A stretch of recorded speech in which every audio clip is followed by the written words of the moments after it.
You know, the kind of town where everyone knows everyone, where the local diner serves coffee in mugs stamped with your name, and everyone will lend a hand to a neighbor in need. A place where generations of families grew up together. Well, that is the sort of place where I live. Sure, it is a bit rustic. Hell, I barely have reliable internet. But it is nice enough for us. It's the kind of place where time feels like it's standing still, except for one thing: the nights. The nights here are a little different. I've lived here all my life, and there's no place I'd rather be. Or at least, that's what I used to think. This place has its quirks, like any small town, but there's a big one that stands out for us. You see, every night, without fail, at 11:38 p.m., the town locks down. I'm not talking about just closing up shops and less people being out and about. I'm talking about a real lockdown. Doors slam shut and are barred. Windows rattle and lock, and everyone knows they have to be inside and stay inside, at least for what happens next. The next part is strange. No one ever sees anything moving out there directly, but we all just know.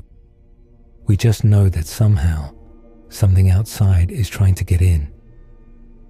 An eerie silence falls over the streets. It's like the whole town is holding its breath. Then in 12 minutes exactly, it is just over. I've always wondered why it happens at exactly 11:38 p.m. People here don't talk about it much, but when they do, they whisper. They say it's just the way things are, that it's been happening for as long as anyone can remember. But I know better. I've seen it, whatever it is. The first time I noticed it, I was still pretty young.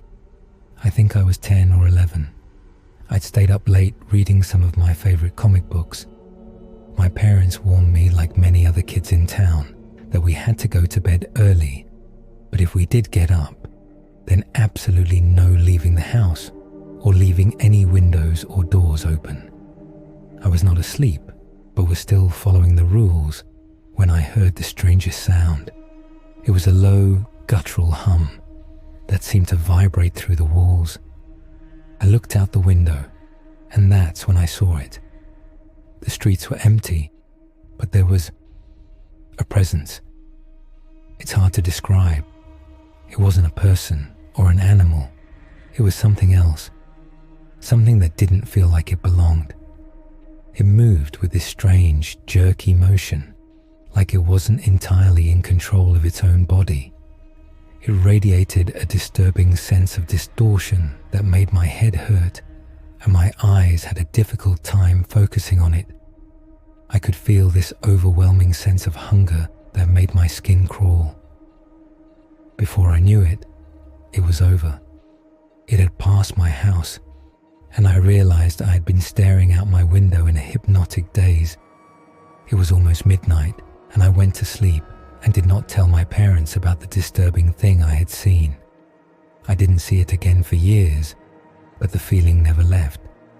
Every night at 11:38 on the dot, when the town shuts down, I know it is there.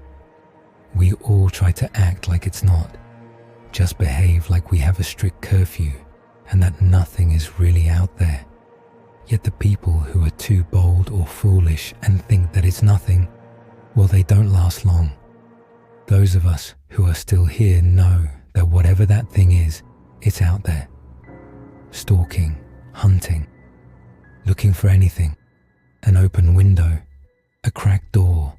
Disappearances are frequent, especially for such a small town.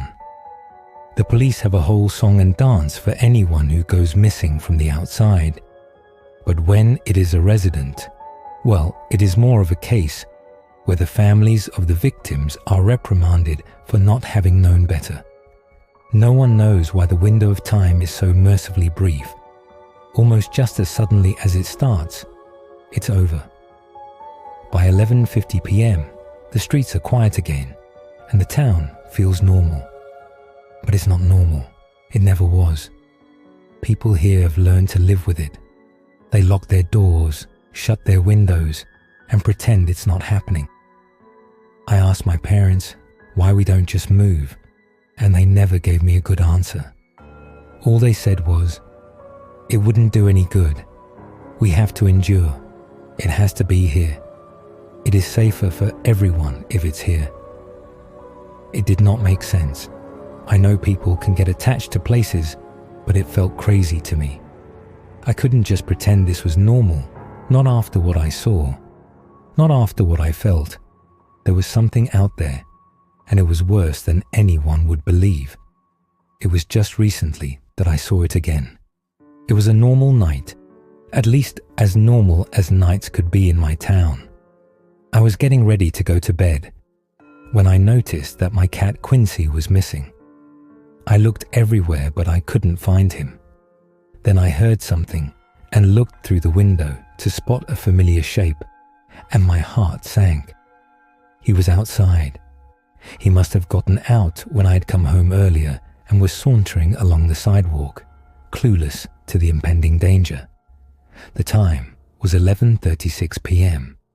I had no idea if the creature did anything to animals, but I did not want to find out. I had never let Quincy outside before, and he did not come back to my shouted calls for his return. I had to do something dangerous and stupid to save him.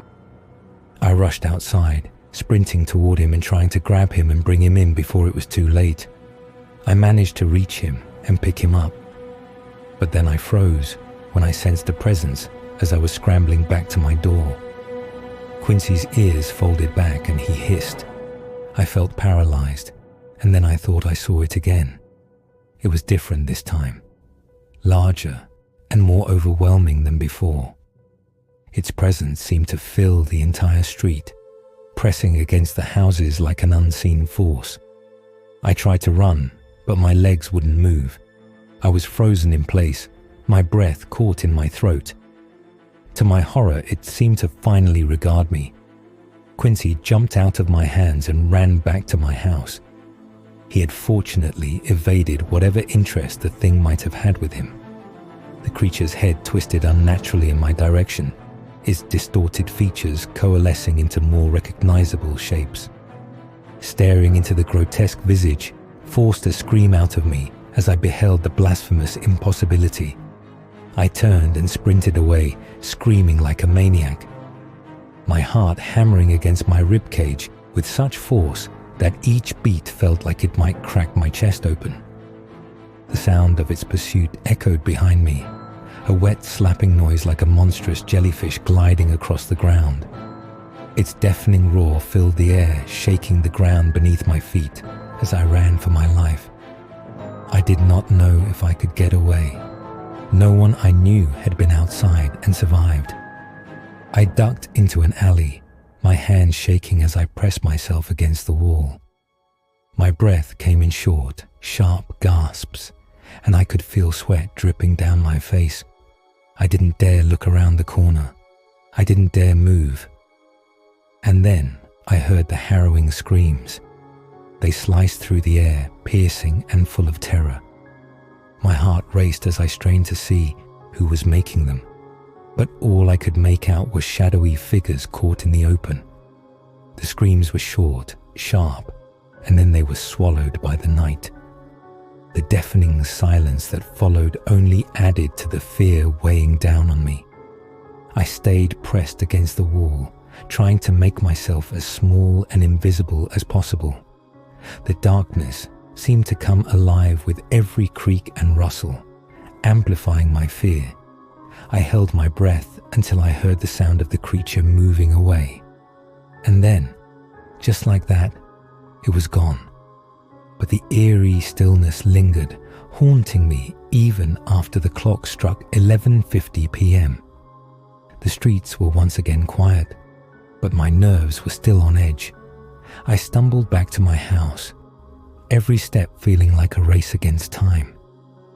Quincy waited anxiously at the door and bolted inside with me, seeking shelter inside. The horrible night had left me shaken, but grateful to be alive. Whatever that thing is, it does not belong in this world. It is not of this time or place, and its presence is so unsettling. It makes your mind ache just to catch a glimpse of it. No one can tell of its origins. Maybe they are lost in the depths of history. But whatever its history, it remains, always there, lurking in the shadows every night without fail. At that point, I did the one thing you probably think everyone should have done by now. I left my hometown. I moved to the largest city I could reach to get away from it all. My parents did not approve. In fact, they tried to tell me I could not go. I was so desperate to get out of there that I had to sneak away in the early morning when they could not interfere. I never understood why we all stayed there and tried to ignore the eldritch nightmare that hunted us at night. It seemed so simple, and I felt better at first. The city felt alive with the hum of traffic and the distant chatter of people during the day, a cacophony that made me feel safe, anonymous. Indeed, I thought I'd left the nightmare behind, that the creature was just a memory, a relic of a past I could bury. My new apartment is a cozy studio on the 5th floor with a view of the bustling streets below, high enough where looking out the window does not fill me with dread at night. Unfortunately, something happened last night that has shattered the fragile illusion of my peaceful transition. On the first night in my new place, I sat on the edge of my bed, flipping through a magazine to distract myself from the creeping unease that had settled in the pit of my stomach. The clock on the nightstand read 11:28 p.m. I told myself I was being paranoid, that the creature was gone, that I was safe now. But the weight of the past lingered, a shadow in the corner of my mind that I couldn't shake. My heart skipped a beat. I froze, the magazine slipping from my fingers and falling to the floor. The sound was light, almost imperceptible, but it sent a chill coursing through my veins. I told myself it was nothing. I was just being paranoid. But then it came again. Another tap, this time more insistent. I didn't move. I didn't breathe. My eyes were fixed on the window, the darkness beyond it seeming to pulse with a life of its own. The tapping stopped, and for a moment, there was nothing but silence. Then, a faint scratching sound, like claws on glass. My heart sank. I knew that sound. I knew what it meant. Slowly, with my legs trembling beneath me, I rose from the bed and approached the window. My hand reached for the curtain, hesitated, and then, with a deep, shaky breath, I pulled it back. What I saw made me freeze in terror. The creature was perched on the fire escape outside my window, its twisted form silhouetted against the moonlit sky. Its eyes glowed with an unnatural light, and its presence seemed to fill the room, pressing in on me with an unspeakable horror. I tried to scream, but the sound caught in my throat. The creature's head tilted to the side, its gaze locked on mine, and I felt a wave of dread wash over me. It was here. It had followed me. And then, as if in slow motion, its mouth opened, revealing rows of jagged teeth, and it let out a low, guttural growl. The sound shattered the paralysis that held me in place. I stumbled back, my voice finally breaking free in a raw, terrified scream. The creature's form seemed to blur and shift, its presence filling the room with an unspeakable darkness. And then, everything went black. I regained consciousness, and I know it is not over. There is no escape from this thing that has followed me. I consider what my parents had said when I asked them why we never moved.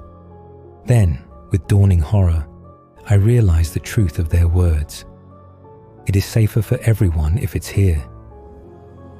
They did not mean it was safer for us. They meant it was safer for everyone else. They knew the danger. They stayed to keep it there.